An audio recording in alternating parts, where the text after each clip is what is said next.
Hello everyone, and this is Vipul Purohit welcoming you to my YouTube channel. I welcome you for the final part of Metalocene. We have already discussed three parts previously: the introduction part, the synthesis of ferrocene, the physical and the chemical properties of ferrocene. Now, in this final part, we are going to discuss about the structure and bonding of ferrocene. Now, as you can see over here on the board, we are initially going to discuss about the structure of ferrocene, and then we will progress towards the bonding in ferrocene. So, to start with the structure of ferrocene, my dear friends, there is a lot of controversies involved as far as both the structure as well as the bonding of ferrocene is concerned. But we will go towards the recent developments. Okay, there are many physical methods, also chemical methods, which are being analyzed, on the basis of which the structure and the bonding is going to be put forward. But here, when we start with the structure part, we are going to consider the X-ray diffraction studies. Alright, now on the basis of X-ray diffraction studies, the important observations that we get regarding the structure of ferrocene. First is that it is having a sandwich structure, which I had made a mention about this in the first part of Metalocene. Okay, it is a sandwich structure. It means that the two CP rings, the cyclopentadiene rings, we consider it as slice of bread, and Fe is going to be in between the two. So we consider it like a vegetables. So it looks like a sandwich. Okay. So the first observation on the basis of X-ray diffraction is that it has a sandwich structure. Next thing is about the orientation of the two CP rings with respect to each other. Once again, we have IR studies saying something else. Okay, but then we are once again going for X-ray diffraction. Electron diffraction studies are giving some different hypotheses, but then we are going to stick to the XRD part. So according to the XRD studies, what we say is the orientation of the CP ring with respect to each other is related to the physical state. The two physical state which is taken into consideration is solid as well as gas, as far as ferrocene is concerned.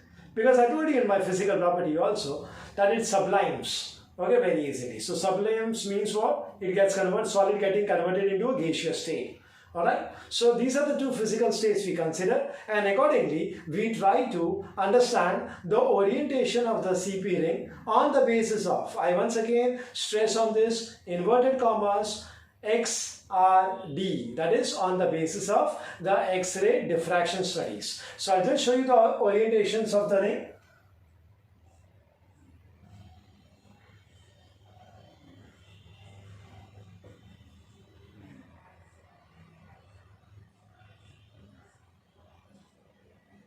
This is the first. I give a number 1.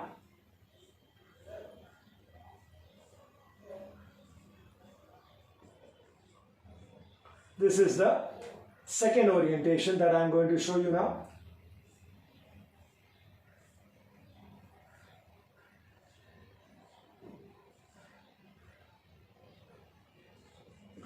Now, the orientation with respect to each other of the ring is how it is going to be considered. See the apices. The apex of this CP ring is pointing upwards. This is pointing downwards. Here it is, both the cases it is pointing upwards. Okay. So now what happens is, I want to go for an eclipse as well as a staggered configuration. You know what is an eclipse is. Okay, solar eclipse, lunar eclipse, you have learned about this. Okay, the object view is hidden because some another object comes exactly in front of it. That is what is an eclipse is. Okay, if the view is completely hidden, sorry, if the view is completely hidden, then we say that it is a total eclipse. Okay, and if it is incompletely hidden, then we call it as partial eclipse. I guess the concept is clear. So, what happens is, if you can have a look over here, I give you a very small demonstration, and that is, as you are watching this video, obviously your view will be from the front side. So have a look like this. These are my two hands. My thumb are both the hands. Okay, they are pointing in the same direction. Can you check it out? So as a result of which, what happens is, see this. This is my back hand, and this is my front hand. Now both the thumbs are pointing in the same direction, and as a result of which, it will be difficult to view the thumb of my back hand, this, because the front hand is exactly coming in front of it. Okay, but now if I am going to make it this way, now see, can you see the thumb of my back hand? Because see this, they are pointing in opposite directions. Getting it? So here, once again I repeat, when both the thumbs are pointing in the same direction, the view gets hidden. Okay, when they are pointing in the opposite direction, the view is not hidden. And I said very simple words is, when the view of a particular object gets hidden because some other object comes in between, I call it as what? Eclipse. Okay, and when it is going to be eclipse? In this orientation, where both the thumbs are pointing in the same directions. Same thing is over here also. See this, both the rings are pointing in the same direction. Okay, so when I am going to view through this ring, okay, I cannot see this ring because this is exactly in front of this, or I say this is exactly behind this. But here if you can see, okay, the view will not be completely hidden because one is pointing downwards, the other is pointing upwards. So it is opposite directions. Alright, I hope this is quite simple for you with this small demonstration. So we say that this is going to be staggered and this is going to be eclipsed. Okay, staggered and eclipsed. Also, as I told you about the two physical states, the solid state as well as the gaseous state. So I give you a very simple way of you to understand this, and that is, staggered is solid and eclipse means gaseous state. Okay, so remember this SS, so you will never make a mistake. Alright, so far comfortable everyone? Okay, now next thing is the carbon-carbon bond length.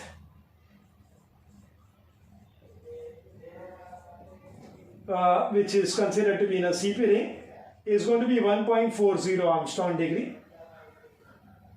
Next is the Fe and the carbon bond length comes out to be 2.04 Armstrong degree.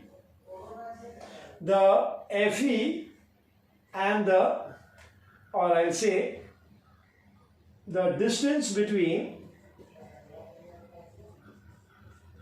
the two CP rings is going to be 3.32 Armstrong degree. Okay, these are the bond lengths and the distances. So when I talk about the distance between the two CP rings is 3.32 Armstrong degree, and we say that it's a sandwich structure, so Fe is going to be in between the two CP rings. So one may think that the distance between the Fe and the CP ring should be half of this. It should be around 1.66. Half of this is 1.66. Why it is 2.04? The reason that I would like to give you is that here when I talk about the distance between the two CP ring, it is actually the distance between the base and the base of the two rings, or the apices and the apices of the two rings, or the base and the apices of the two rings, depending upon the orientation with respect to each other of the two rings. Okay, so here in this case, it is the base and the base. Here it is base and the apices. You can also have apices and apices. Okay, so that is what the distance that I am considering when I am talking about 3.32 Armstrong degree. But my dear friends, please be very clear as far as the bonding is concerned. Fe is not bonded to the base of a CP ring. Fe is not bonded to the apex of the CP ring. Okay, it is being bonded to the pi electron system which is inside the ring, which is responsible to hold all the 5 carbon atoms together. So it is this extra distance which is to be taken into consideration, and that is the reason why the distance between the CP ring and Fe is not exactly half, it is more than half. It is not 1.66, it is more than 1.66, and that is 2.04. It's only because the Fe is being bonded to the pi electron cloud which is present inside the CP ring. Alright? So this is, my dear friends, as far as the structure part is concerned. So as I said, there are many theories which are being put forward. We go for the recent XRD, that is X-ray diffraction studies. What are the observations that we are getting from that is that it has a sandwich structure. Okay, next thing is the orientation of the two rings with respect to each other. So as a result of which we say that there is one possibility where both the rings are pointing in the same directions. The other option is they are pointing in opposite directions. And then I give you a very small demonstration to make you understand that if they are in the same direction, so it's eclipse, and if they are in the opposite direction, it is staggered. Then I relate this with the two physical state, solid as well as gas, and there also I give you a very simple logic to remember that, and that is keep the S in mind, staggered and solid SS. Carbon-carbon bond length in the CP ring is 1.4 Armstrong degree. The Fe and the carbon bond length is going to be 2.04 Armstrong degree. And the distance between the two CP ring is going to be 3.32 Armstrong degree. Okay, I will say over here with respect to the Fe and the carbon, I will basically use the word Fe and the CP ring. Okay, that will be much more better. The distance between the Fe and the CP ring rather than the carbon bond length, okay, it is going to be 2.04 Armstrong degree, which is going to be more than half, and I have already given you the reason for this. So I hope so far you have understood this very well. Alright, my dear friends, now we move on to the next part, and that is the bonding in ferrocene. Now here let me be very clear that as far as the syllabus requirement is concerned, we are going for bonding in ferrocene on the basis of valence bond theory. Okay, it is on the basis of valence bond theory. Now, first thing which we need to keep in mind is, according to valence bond theory, Fe is considered to have a +2 charge. And the organic moiety, that is the cyclopentadiene, is in the form of anionic state. Okay, so that means we are talking about here the bonding between Fe2 plus and C5H5 minus. So this is in the anionic form. Okay, this is anionic form, right? Now, how exactly we need to proceed is, that is, the theory is very simple. Fe atomic number 26. So we go into the electronic configuration, and that is 3d6 4s2. Now I'll show you the orbital arrangement as well so that you are in a better position to understand that.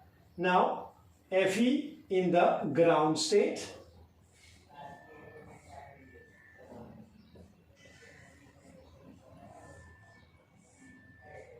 the 4p orbitals are vacant.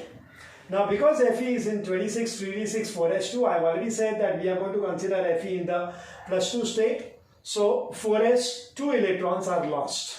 So that means 6 electrons. So the 6 electrons will be arranged in this manner because we are talking about the ground state.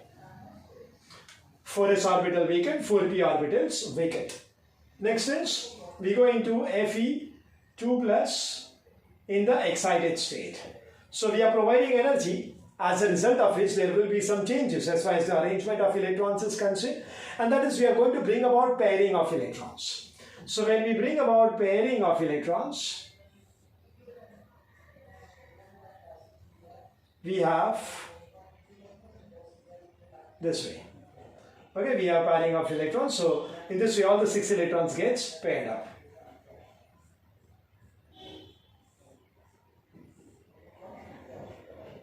Now, what about these vacant orbitals? Have a look at this. Cyclopentadienyl 5 carbon atoms which are simultaneously being bonded to Fe, as I already explained to you as far as the structure was concerned. And it's a heptaligand, so 1 electron per carbon atom, so 5 carbon atoms, so 5 electrons, and plus 1 extra electron because of this negative charge. So it is 6 electrons. Okay, it's going to be how much? 6 electrons per C5H5 minus. There are 2 of them. So 6 and 6 comes out to be what? 12 electrons. Okay, they behave as a ligand. So all the 12 electrons means I will be requiring how many? 6 pairs. Okay, how many? 6 pairs. So 1, 2, 3, 4, 5, 6. D2 sp3 hybridization, and X denotes electrons from the 2 C5H5 minus rings. Getting it? So you can check now, all the electrons are going to be paired in the ferrocene molecule. All electrons are paired in the ferrocene molecule.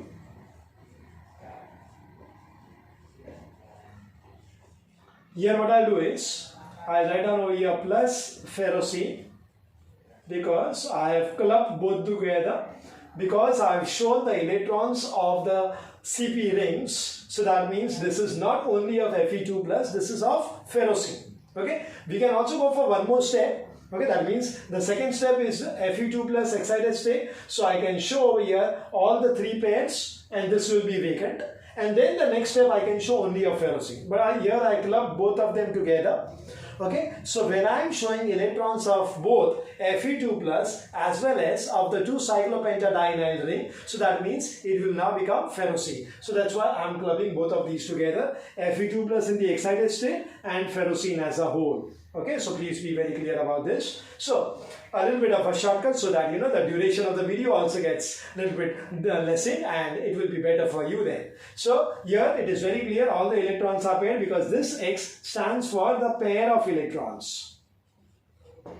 Okay, it is pair of electrons which are being donated by the 2 CP rings. So therefore we say, here there is pairing, these are also paired, so all electrons are paired in the ferrocene molecule, and therefore it is going to be what? Dimagnetic. Okay, but my dear friends, certain other informations, and that is the aromaticity. And therefore we can also talk about the electrophilic substitution reactions which are explained in the previous part, and the chemical properties. Next thing is we can talk about the sandwich structure which the X-ray diffraction studies has shown. Now I put a big cross. This cannot be explained on the basis of valence bond theory. This cannot be explained on the basis of what? Valence bond theory. And therefore I say valence bond theory is inadequate. Okay, it is not sufficient to explain the entire structure and the entire properties of ferrocene molecule. Then, which theory is more comprehensive? The answer to that is molecular orbital theory. Okay, which we write it down in short, MOT. Now this is more comprehensive. It tries to explain the maximum properties of ferrocene molecule. But then, as I said, that we want to be within the range of the syllabus. So we are here only to discuss with respect to the valence bond theory and not the molecular orbital theory. Alright, so obviously my discussion also will be restricted, will be limited only towards the valence bond theory. Alright, so a quick recap once again on the basis of valence bond theory. The first point is valence bond theory considers Fe to be in the +2 state and the CP rings in the form of anions, cyclopentadienyl anion. Fe atomic number is 26, electron configuration is 36 4s2. Now in the +2 state, the 4s electrons are being lost, so that is 3d6. In the excited state, all these 6 electrons form 3 pairs. And then now, when you talk about the anion, the CP anion, so 5 carbon atoms donating 1 electron each, so that becomes 5. and plus 1 electron of the negative charge, so that means 6 electrons per CP ring. So there are 2 such CP rings, so 6 and 6 comes out to be 12. And when I talk about 12, so that means I can say 6 pairs. So this 6 pair of electrons gets accommodated in the 2d, 1s and the 3p orbitals, resulting into a D2sp3 hybridization. All the electrons are paired and the molecule is dimagnetic. But beyond which, the informations cannot be satisfactorily explained on the basis of valence bond theory, that is the aromatic character, the different electrophilic substitution reactions which ferrocene undergoes, the sandwich structure. All these things cannot be explained on the basis of valence bond theory, and therefore I say valence bond theory is going to be what? Inadequate. The most comprehensive one is the molecular orbital theory, but then as we need to restrict ourselves with respect to the syllabus, so we need to consider only the valence bond theory. So this is it, my dear friends. This is about the chapter on metallocene, which I have tried to explain you in 4 different parts. And I hope you have understood this chapter very well. Thank you so very much for being with me. Enjoy yourself. Thank you. Bye-bye.